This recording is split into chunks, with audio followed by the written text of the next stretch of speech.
Hello, this is Justin Bailey, and welcome to 0 to 3. We're going to be looking at Jonah chapter 4 today, and there's a couple things I wanted to point out to you. In the first part of the chapter, I want you to take a look at just the first few verses here. It says here, Jonah was greatly displeased and became angry. He prayed to the Lord, "O Lord, is this not what I said when I was still at home? That is why I was so quick to flee to Tarshish. I knew that you are a gracious and a compassionate God, slow to anger and abounding in love, a God who relents from sending calamity." That's why he ran.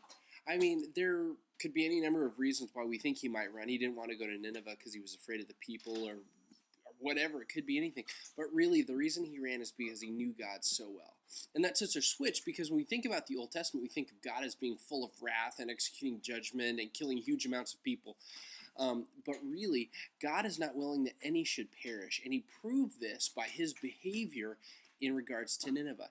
And it wasn't just something that God had going on. His people knew it as well. Jonah knew it, and that's why he ran, because he did not want God to relent of his anger toward these people. He didn't want them to repent. He wanted them to be destroyed.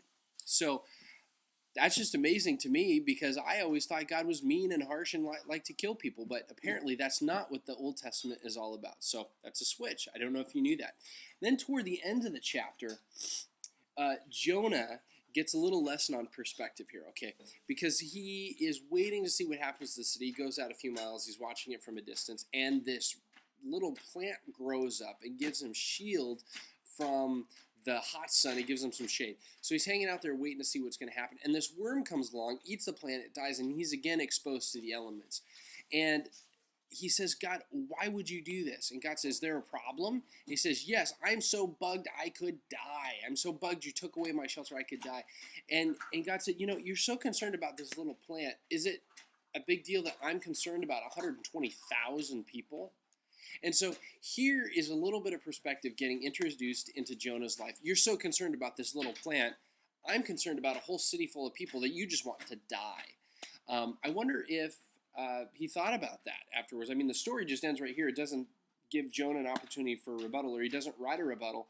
But I think that's kind of an interesting way to end it. The last verse here says, "But Nineveh has more than 120,000 people who cannot tell the right hand from the left, and many cattle as well. Should I not be concerned about that great city?"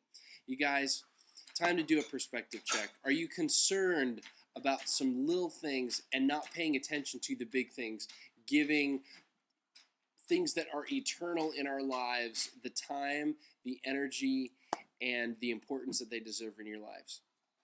Have any comments or questions? Drop me a line, Justin at ncctk.com. Have a great day. We'll talk to you next week.